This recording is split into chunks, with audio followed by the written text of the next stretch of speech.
Fitri Evelina.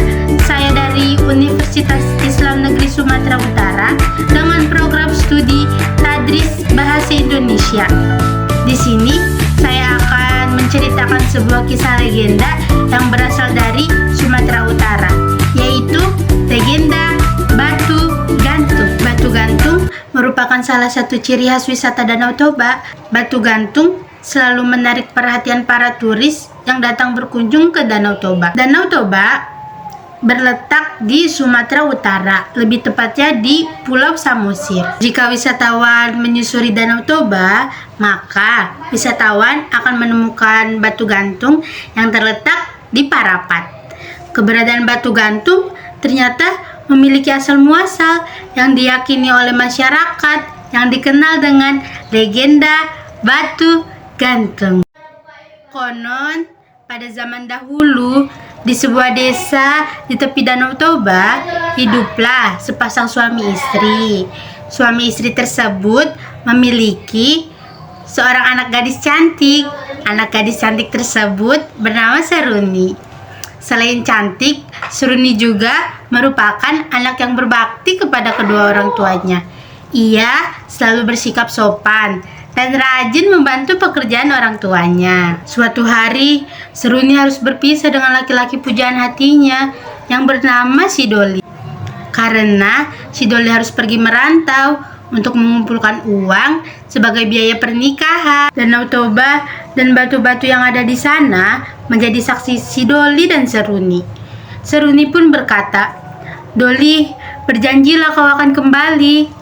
Kemudian Sidoli pun menjawab, "Seruni, daku berjanji akan segera menemuimu lagi di sini. Kita akan segera menikah, Seruni." Pekerjaan ayah Seruni selain berladang, ia juga menjadi nelayan, penangkap ikan mujair.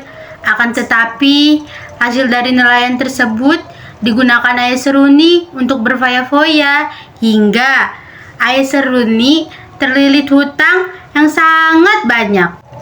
Hingga ayah Seruni tak sanggup membayarnya lagi. Tiba-tiba, teman ayah Seruni pun datang untuk menagih utang tersebut. "Hei ayah Seruni, sudah saatnya kamu membayar utangmu sekarang juga. Jika kau tidak membayarnya sekarang, kau harus menjodohkan anakmu dengan anakku." Kemudian ayah Seruni pun menjawab, "Tunggu dulu. Saya perlu membicarakannya dulu terhadap ibunya Seruni." "Tidak bisa, kau sudah berjanji. Kau tahu kan apa yang akan terjadi jika kau melanggar janji?" Mendengar itu, ayah Seruni pun bingung. Namun, ia tidak punya pilihan lain. Ia harus menjodohkan Seruni dengan anak temannya itu. Hingga suatu hari, Seruni mendengar ayahnya sedang berbicara kepada ibunya. Mereka sedang membicarakan perihal perjodohan dirinya. Seruni pun menangis mendengarnya. Ia teringat janjinya pada Sidoli. "Bagaimana jika Seruni tidak mau dijodohkan?" ucap si ibu. Kemudian ayah pun menjawab, "Tidak bisa. Seruni harus mau dijodohkan.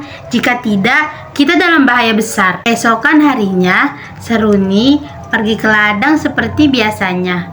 Tapi kali ini ia hanya pergi sendirian karena kedua orang tuanya harus pergi ke desa tetangga. Di ladang, Seruni hanya terdiam. Ia tidak rajin seperti biasanya.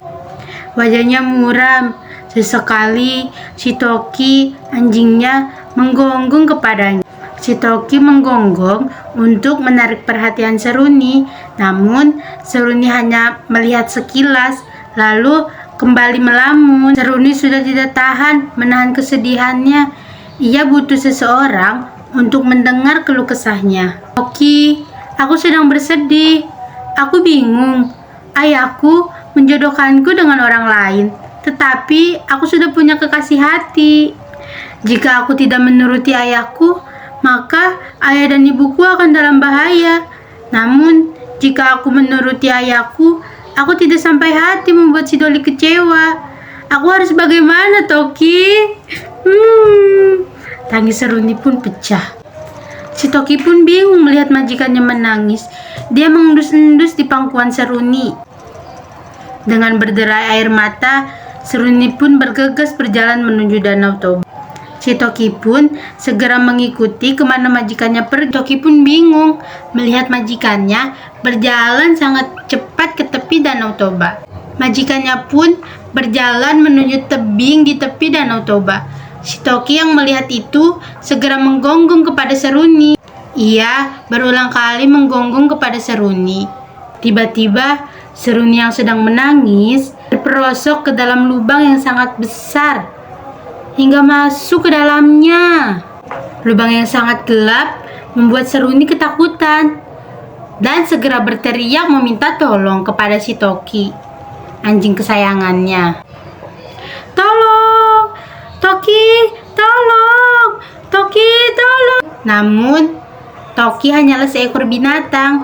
Ia tidak bisa berbuat apa-apa. Ia hanya bisa menggonggong di sekitar lubang. Seruni mulai putus asa karena tidak kunjung datang pertolongan untuk dirinya. Seruni pun berteriak, "Parapat, parapat membatu." Setelah Seruni berkata itu, dinding-dinding batu mulai merapat.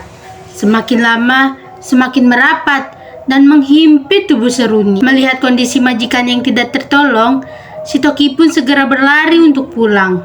Di rumah, orang tua Seruni baru saja pulang dari desa tetangga. Si Toki berusaha memberitahu bahwa Seruni dalam keadaan bahaya. Si Toki terus menggonggong, mencakar-cakar tanah, dan mondar-mandir di sekitar majikannya. Sadar dengan isyarat si Toki, orang tua Seruni segera beranjak dan mengikuti si Toki hingga sampai ke tepi lubang di mana tempat Seruni terjatuh. Mereka mendengar suara jeritan Seruni dari dalam lubang batu tersebut. Akan tetapi, kedua orang tua Seruni tidak bisa menolong Seruni. Seruni pun segera berlari meminta bantuan kepada warga. Tak lama kemudian, tetangga mereka berdatangan ke tepi lubang di mana tempat Seruni terperosok. "Pak, lubangnya sangat dalam dan tidak tembus cahaya. Aku hanya mendengar sayup-sayup suara Seruni." Anak kita berkata, "Parapat, batu, parapat." "Dari dalam sana, Pak." Menjawab pertanyaan istrinya, ayah Seruni pun segera melongok ke dalam lubang batu tersebut. Ia memutuskan untuk menyusul ke dalam lubang batu tersebut untuk menolong putrinya. "Bu, pegang obor ini. Aku akan turun untuk menjemput anak kita."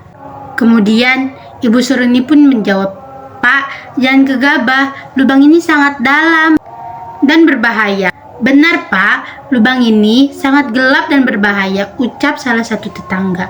Akhirnya ayah Seruni pun mengurungkan niatnya untuk turun ke dalam lubang tersebut. Namun tiba-tiba terdengar suara gemuruh dan guncangan yang hebat membuat batu itu perlahan-lahan menutup dan merapat dengan sendirinya. Seruni yang berada di dalam lubang tersebut terhimpit dan tidak dapat terselamatkan. Setelah guncangan itu berakhir, di atas lubang yang sudah tertutup itu muncullah sebuah batu besar yang menyerupai tubuh seorang gadis. Batu itu menggantung di tebing tepi Danau Toba. Masyarakat mempercayai batu itu ialah batu dari jelmaan Seruni, sehingga masyarakat menyebut batu itu adalah batu gantung. Sekian cerita saya. Terima kasih. Sampai jumpa. Dadah.